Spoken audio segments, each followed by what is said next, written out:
अर्जुन विषाद योग।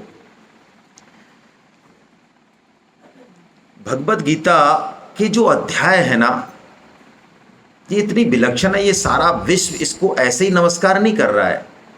हर अध्याय का जो क्रम है उसका भी विशेष महत्व है। उस अध्याय का जो नाम है उसका भी विशेष महत्व है।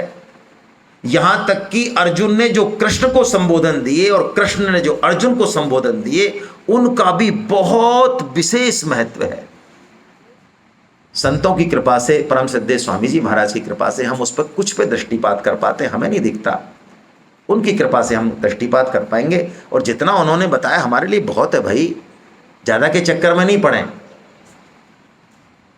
मेडिकल की दुकान में कितनी दवाइयां हैं, कौन कौन सी कंपनी है, फलानी ढिकानी, छोड़ो रे यार, तुम्हें क्या बीमारी है, अपनी दवाई लो और चलो भाई आगे। इतना ही बहुत है। भगवत गीता का एक श्लोक, और श्लोक तो बहुत बड़ी बात है। मैं कहता हूं एक श्लोक में 32 अक्षर होते हैं और 8 अक्षर का एक चरण होता है। एक चरण भी यदि हृदय में लग गया हमारे, उससे ज्यादा हमारी क्षमता नहीं है पचाने की। बहुत है, बेड़ा पार, खत्म कहानी। जिंदगी बिल्कुल अलग डायरेक्शन में चली जाएगी। एक चरण अटक गया तो बस उस एक चरण के लिए ही हम भगवत गीता पढ़ते हैं। तो भगवत गीता की शुरुआत है अर्जुन विषाद योग। क्या बात है। देखिए, हर अध्याय के पीछे योग है। योग का मतलब भगवान से जोड़ना भाई, जोड़। और भगवान कौन? वो जो आनंद है, परम आनंद है, ब्लिस, जो हमें जीवन में कभी कभी अनुभव होता है, बहुत कम। बस वो सच्चिदानंद स्वरूप है, वही भगवान का स्वरूप है, ऐसा मान ले जब तक नहीं देखें। तो विषाद भी क्या योग बन सकता है? हाँ, गीता अर्जुन विषाद योग से शुरू होती है। क्यों? इसका कारण हम हैं खुद। हम कैसे हैं? प्राय हम सब रजोगुनी हैं। रजोगुनी का मतलब जिसमें राग बहुत ज्यादा है, जिसमें आसक्ति बहुत ज्यादा है। देखिए, हम सब अपने जीवन को देखें। हमें जो कुछ दिया इस संसार में, जो कुछ दिया, प्लीज मोबाइल बंद कर लें। इस संसार में स्वामी जी महाराज कहते हैं, एक बात हम अपने हृदय में अंकित कर लें, जो कुछ मिला वो रहने वाला। ये एक अंडरलाइन कर लें। शरीर मिला, हाँ मिला, रहेगा ना रहेगा। रिश्ते नाते, माता पिता पत्नी जो भी हैं, मिले, हाँ मिले, रहेंगे नहीं रहेंगे। पद प्रतिष्ठा मान बढ़ाई, रहेंगे नहीं नहीं, कुछ भी नहीं रहेगा। ये ज्ञान किसको नहीं है बताओ? इसके लिए कोई फालतू पैसा खर्च करने की जरूरत थी क्या? क्यों आए फिर?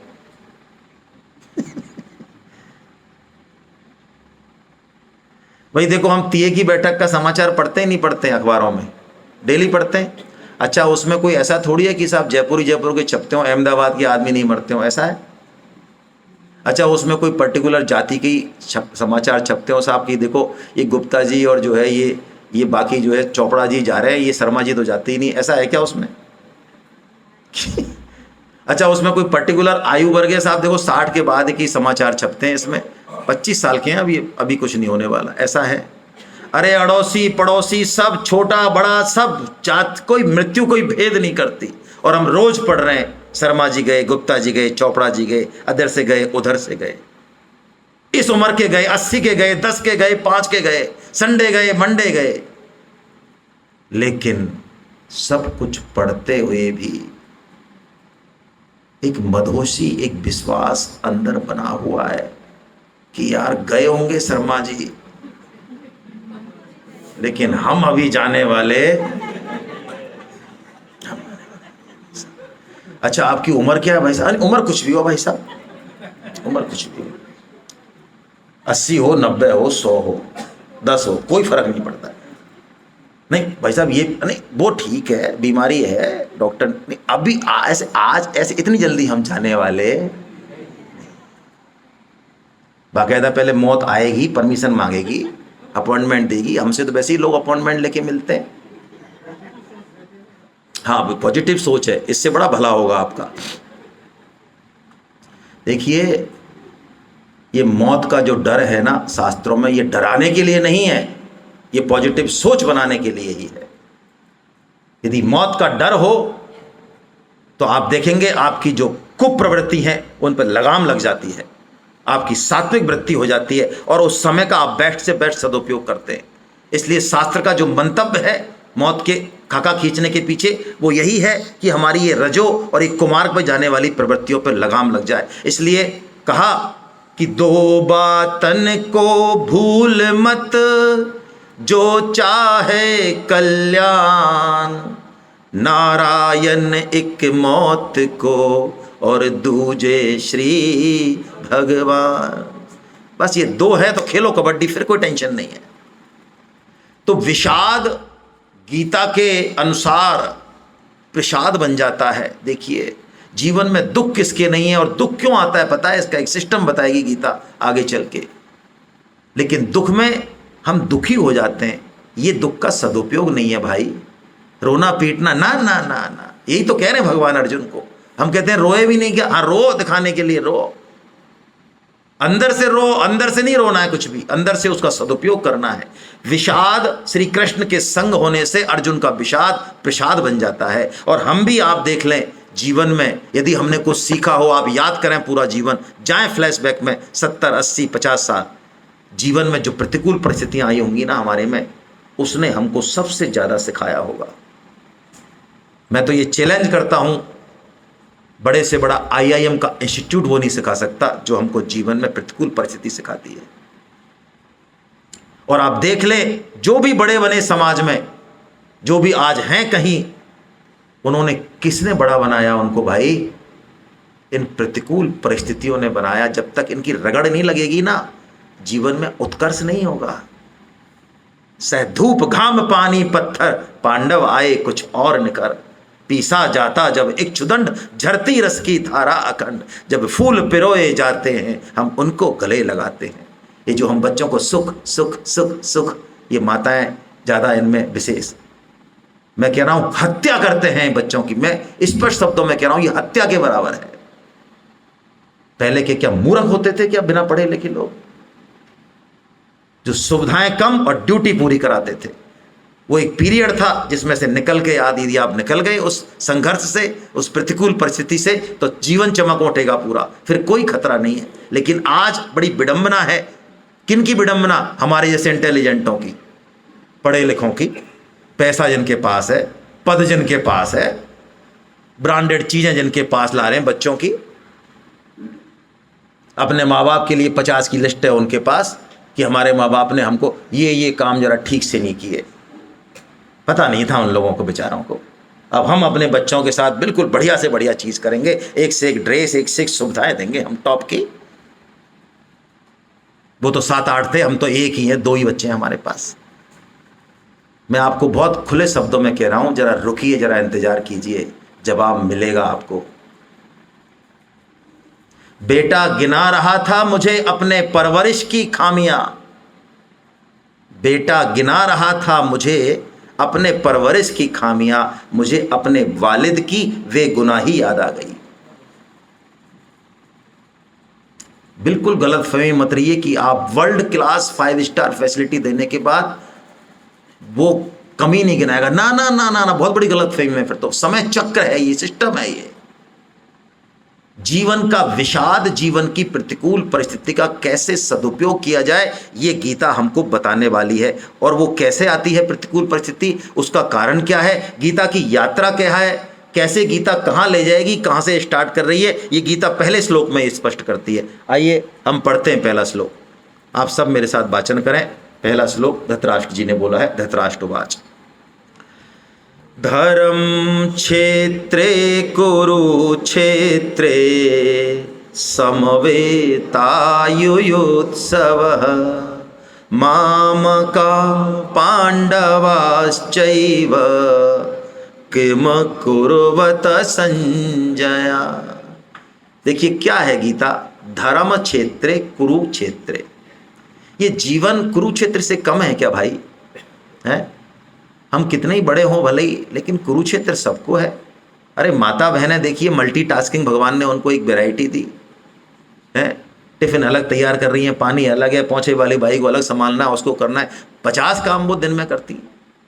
युद्ध ही तो है, सुबह उठते ही युद्ध चालू हो जाता है, रोज का युद्ध है ये। और आपको मैं बता दूं, अब बात कहीं और निकल जाएगी। प्रकृति ने हमको एक पर्टिकुलर चीजें दी हैं, माताओं को, स्त्री तत्व को मल्टीटास्किंग ये प्रकृति ने दिया है। यदि आप पुरुष को कह दो कि देखो ऐसा है, ये दूध के पास जरा खड़े हो जाओ, ये उफन नहीं जाए, और ये जो है ना चुन्नू, एक इसको देख लेना और उधर जो वो हो जाए, तो एक काम ये देख लेना, ये तो कभी कभी देखना है दूध पे तुम मेन हो जाओ, तो ये पक्की बात है एक ही काम ठीक होगा, बाकी दो का तो भट्टा बैठाएंगे वो है ना। उनका है नहीं इस तरह का सिस्टम है नहीं। उन ऐसा नहीं कि कमी नहीं है, वो मल्टीटास्किंग है नहीं उनके अंदर। हाँ, स्त्री तत्व कभी बार होता है तो होता है। तो यहां धर्म क्षेत्र कुरुक्षेत्र, यानी उस कुरुक्षेत्र को हम धर्म क्षेत्र कैसे बनाएं। ओ हो, शंकराचार्य भगवान ने सबसे पहले महाभारत से गीता को निकाला, तब लोगों की निगाह गई। इससे पहले गीता को जानते नहीं थे लोग, और गीता से पहले ये कोई घोषणा नहीं कर सकता था।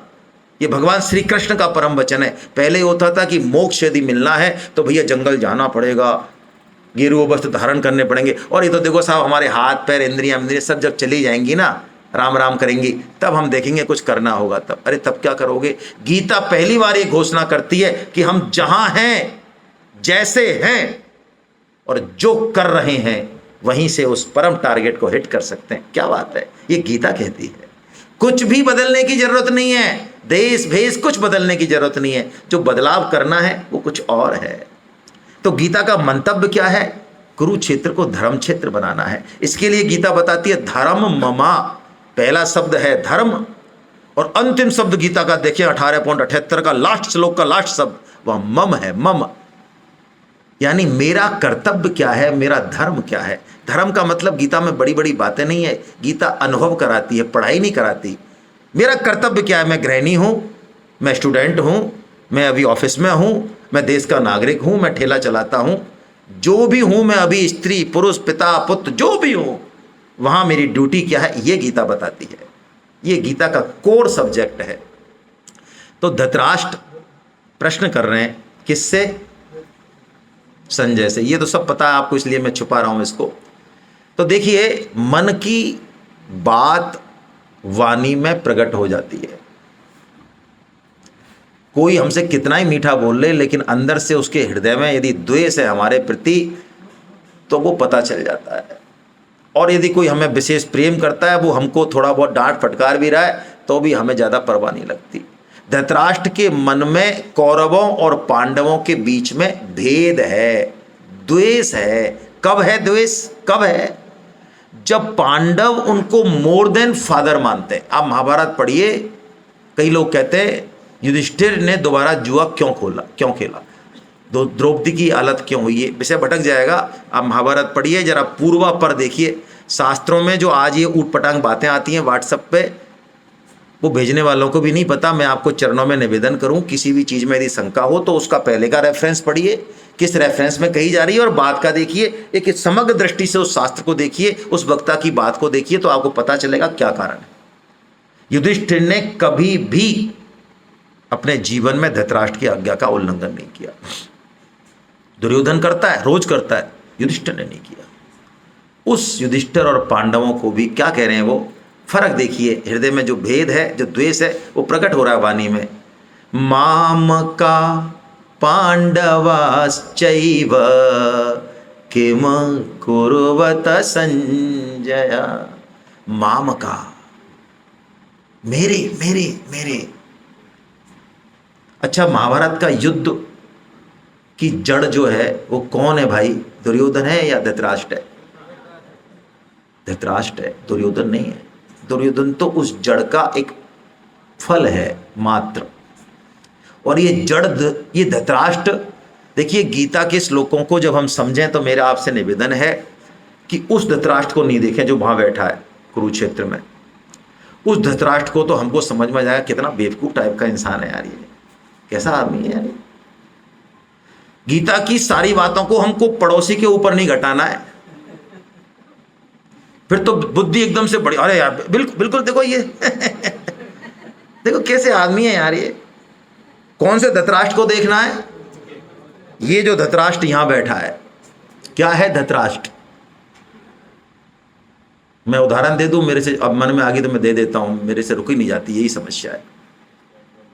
हम रोज के जीवन में अपने बच्चों में और अपने भाई के बच्चों में, बहन के बच्चों में, एक छोटी सी चीज में, वस्त्र में ही, भोजन में ही, उसमें भेद कर बैठते हैं। ये धृतराष्ट्र वृत्ति है। और धृतराष्ट्र है तो महाभारत होगा, संभव नहीं है। और धृतराष्ट्र वृत्ति नहीं होगी, कुछ और होगी, तो क्या पुष्प खिलेगा जीवन में? आप सोच नहीं सकते, वो गीता बताएगी आगे। तो धृतराष्ट्र वृत्ति है माम का, मेरा। हम जो ये दो भेद कर बैठते हैं ना, ठीक है, कर्तव्य पालन के लिए भेद करना है, वो अलग बात है, लेकिन जो हम दो भेद कर बैठते हैं, ये हमारे दुखों की जड़ है असली। मैं और मेरा, इसी को तुलसीदास जी ने माया कहा। यहीं से, इस माम का वृत्ति से जो है ये महाभारत शुरू होती है। महाभारत में क्या होता है? दुर्योधन अपनी सेना का वर्णन करता है। दुर्योधन कौन है भाई? आप देखें, हम कुछ श्लोक ले रहे हैं यहाँ पे। दुर्योधन बड़े बड़े सूरवीरों का वर्णन करता है, भीम का, अर्जुन का, सबका, फलाने का, लेकिन उसको भगवान श्री कृष्ण नहीं दिखते। आप पढ़ लें श्लोक, दिखते हैं। तो ये दुर्योधन वृत्ति क्या है? देखो भाई साहब, हमारे तो 5 तो मंत्री जानकार हैं और काफ़ी सारे वो हैं, तो हम तो इनसे ही काम चला लेंगे यार। जिंदगी हमारी जब भी जरूरत पड़ती है हम इनसे ही निकल जाते हैं आराम से। हमें भगवान की ज़्यादा जरूरत पड़ी नहीं आज तक। ये क्या वृत्ति है? ये आसुरी वृत्ति है। आसुरी वृत्ति बनी है असु से। असु का मतलब है पिंड प्राण पोषण परायण व्यक्तित्व। हम लगते हैं कई बार परोपकारी, लेकिन मूल में ये आसुरी वृत्ति ही रहती है। आप बुरा मत मानना। पूरा संसार को हम किसके लिए मानते? अपने लिए। मैं ही सेंटर में हूं, अच्छा काम कर रहा हूं तो भी, घर में बढ़िया से बढ़िया चीज आएगी तो भी, कोई फंक्शन होगा तो भी, ऐसा लग रहा है कि मैं दूसरों कर रहा हूं, नहीं, लेकिन ये सारे व्यक्ति मेरे भोग के लिए, मेरी अहम तुष्टि के लिए बना है पूरा संसार। उस संसार के मूल में अहम, और उस अहम का कर्ता मैं। ये आसुरी वृत्ति है। मैं दूसरों के लिए बनाऊं, ये वृत्ति आ ही नहीं सकती उसमें। तो दुर्योधन वो जिसको कृष्ण नहीं दिखे। लेकिन देखिए पांडव कौन है भाई, हैं, और अर्जुन कौन है भाई? भगवान श्री कृष्ण ने 2 ऑप्शन दिए। अर्जुन, एक तरफ मैं, वो भी निहत था, और एक तरफ मेरी अक्षौनी सेना। किसको चुनना है? अर्जुन क्या चुनते हैं? श्री कृष्ण को चुनते हैं। हमने पद, प्रतिष्ठा, मान, बड़ाई, धन, परिवार, बड़े बड़े संपर्क, इनको चुन रखा है।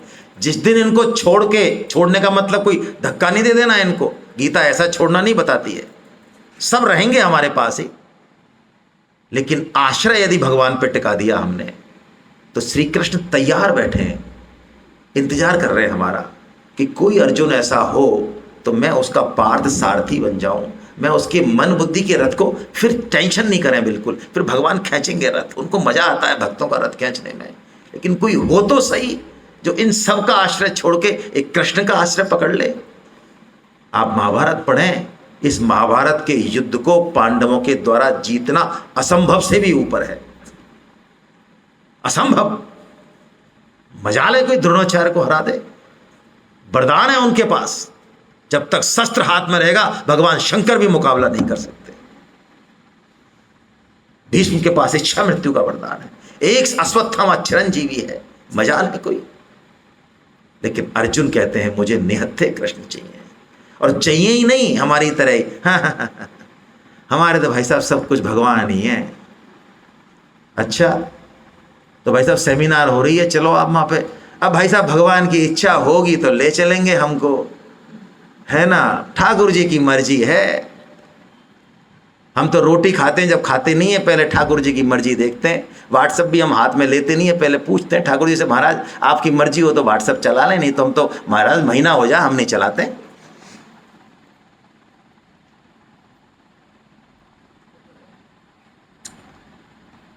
पांडव शरणागत ही नहीं है, उसको दिखाते भी हैं।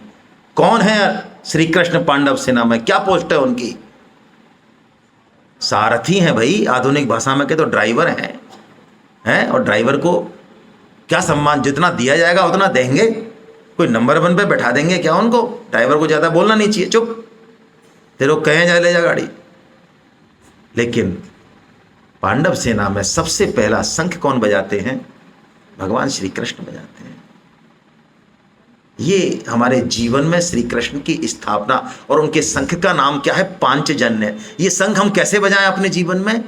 अरे अपनी इन 5 इंद्रियों को, और 5 इंद्रियों का मालिक होता है मन, इनको भगवान की सेवा में जोड़ दें। बस ये पांचजन्य रूपी गीता जीवन संगीत रूपी ये संगीत हमारे जीवन में बज उठेगा। कैसी भी परिस्थिति होगी वो मधोशी, वो आनंद रहेगा हमारे जीवन में। ये पहला शंखनाद भगवान श्री कृष्ण कर रहे हैं। पांचजन्यम ऋषिकेशो देवदत्तम धनंजया पौंड्रम दद्मो महाशंखम भीम कर्मा ब्रकोदरा। पांचजन्यम ऋषिकेशम। ऋषि का मतलब इंद्रियां, जो हमारी इंद्रियों के वास्तविक स्वामी हैं, यानी उन्हीं की सेवा में हम लगा दें। सबसे पहला शंख ये बजाते हैं। और देखिए हमारे जीवन में जब हम भगवान को प्रश्रय देते हैं ना, आश्रय देते हैं, पूरा परायण होते हैं उनके, आप पक्की बात मानिए, भगवान हमारे जीवन की बागडोर को हाथ में लेते हैं। आपको क्या लगता है ये गीता अर्जुन की वजह से प्रकट हुई? हाँ, एक छोटा सा कारण मान सकते हैं, लेकिन अर्जुन का कोई ज़्यादा लेना देना नहीं है। भगवान श्री कृष्ण खुद गीता प्रकट करना चाह रहे हैं। नहीं तो आप सोचिए, अर्जुन महारथी है भाई। इस पूरे युद्ध का केंद्र यदि देखें तो वो अर्जुन है। और पहला युद्ध नहीं है अर्जुन का। इससे पहले आप महाभारत पढ़िए, विराट युद्ध है। ये सारे योद्धा जितने भी हैं टोटल सारे खड़े हैं वहां पे, एक भी एब्सेंट नहीं है। और अर्जुन अकेले हैं ब्रह्मलला के वेश में। लेकिन भगवान श्री कृष्ण जानते हैं कि जीव मात्र में एक रजोगुनी जो ममता, ये आसक्ति छिपी हुई है। जैसे डॉक्टर पहले उस ममता को पकाता है, मवाद को पकाता है, गोली देके फोड़ा होता है, अब फिर चीरा लगाता है। ऐसे ही हमारे चित्त में गहनतम गहराइयों में जो ममता छिपी है, ऊपर से तो हमें लगता है नहीं हमें कोई चीज़ इफेक्ट नहीं करती। आजकल तो वैसे भी हम गीता पढ़ने लगे हैं, इसलिए हम दूर हो गए भाई साहब राग आसक्ति से। इस संसार में कुछ ज़्यादा हमें दिखता नहीं है, और एक झटका लगता है तो सारी ममता आ जाती है बाहर। जब स्वजन के प्रति चोट होती है ना, अहम पे चोट होती है। अर्जुन भी यही है। तो भगवान कृष्ण क्या करते हैं? अर्जुन को आदेश अर्जुन श्री कृष्ण को आदेश दे रहे हैं, युद्ध समानान अनवेक्ष्यम यते यत्र समागता धातराष्ट्राय दुर्बुद्धे।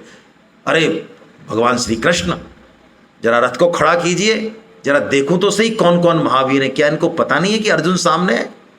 इतना जोश है अर्जुन में, क्योंकि अर्जुन जब गांडीव को खींचते हैं ना, उसकी टंकार से तो आधी सेना खाली हो जाती है। ये है अर्जुन का गांडीव। तो भगवान श्री कृष्ण क्या करते हैं? अर्जुन के रथ को कहाँ खड़ा कर देते हैं? भीष्म और द्रोण के साथ खड़ा कर देते हैं सामने, और अप्रत्यक्ष रूप से संजय के मुंह से बोलते हैं। कितना सा बोलते हैं? ये 5 शब्द बोलते हैं। ये बस अर्जुन जो शेर की तरह दहाड़ रहा है ना, बिल्कुल बिल्ली बन जाता है वो। बस वो उनकी कोई ऐसा रैशमय वचन है, वो कहते हैं अर्जुन उवाच पार्थ समवेता,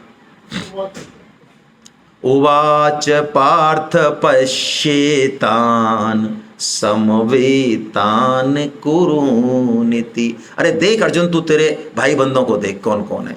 इतना देखते ही ये उवाच पार्थ पश्येतान, अर्जुन की हालत खराब हो जाती है। और जो अर्जुन अभी अभी बुला के लाए श्री कृष्ण को और युद्ध के लिए तैयार है, वही अर्जुन बुद्धि का देखिए यू टर्न, देखिए हमारी बुद्धि को रीड कीजिए इससे। वो बुद्धि, चूंकि अब हम युद्ध नहीं करना चाहते, तो वो बुद्धि युद्ध नहीं करने को लॉजिकल सही ठहराने के लिए 50 तरह के कुतर्क करेगी। अर्जुन इतना बोलेंगे इस अध्याय में, मत पूछो। ओहो, जैसे कृष्ण तो कुछ जानते ही नहीं है। वो कहते हैं प्रभु आप क्या करवा रहे हो हमारे संगे? हाँ बिल्कुल, हम ही तो बुला के लाए थे आपको युद्ध के लिए। अरे सो रहे थे भगवान श्री कृष्ण, तो सोते ही जगाया, वहां चलो महाराज। वो कहते हैं सब कुल नष्ट हो जाएगा, जाति नष्ट हो जाएगी, समाज नष्ट हो जाएगा, रक्त। अरे क्या कर रहे हो? स्त्रियां दूषित हो जाएंगी। अरे महाराज क्या करवा रहे हो आप ये हमसे? हम युद्ध नहीं करेंगे।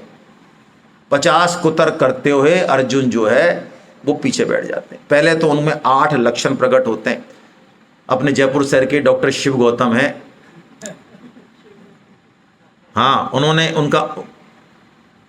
उनके पास जाना होता है किसी कारण से, तो उन्होंने ये कहा कि मैं जब, मेरे को व्यक्तिगत बताया उन्होंने कि मैं वेस्टर्न में सीवियर डिप्रेशन के ऊपर यूरोप में जब कोर्स करने गया, 3 महीने का स्पेशलाइजेशन कोर्स, तो मुझे बड़ा आश्चर्य हुआ, गीता पढ़ते हैं वो पहले से, मुझे बड़ा आश्चर्य हुआ कि वो जो पूरा 3 महीने का कोर्स है, जो वर्ल्ड का टॉप लेवल का कोर्स है, उसमें सीवियर डिप्रेशन को 8 कैटेगरी में बांट के पढ़ाया जाता है 3 महीने तक। और वो 8 कैटेगरी ये हैं जब गीता जो दे रखी है।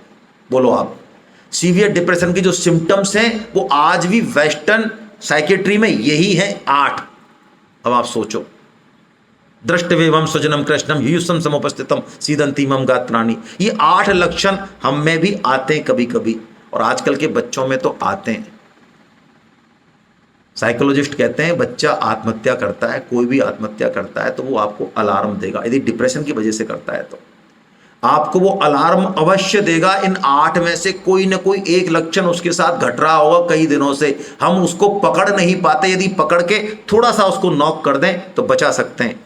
फिक्स नहीं है आत्महत्या, ये नया पाप है। तो अर्जुन दलील देते हैं, डिप्रेस हो जाते हैं, सीवियर डिप्रेशन में चले जाते हैं और भगवान से कह देते हैं प्रभु मैं युद्ध नहीं करूंगा, गांडीव छोड़ के, और वो बैठ जाते हैं।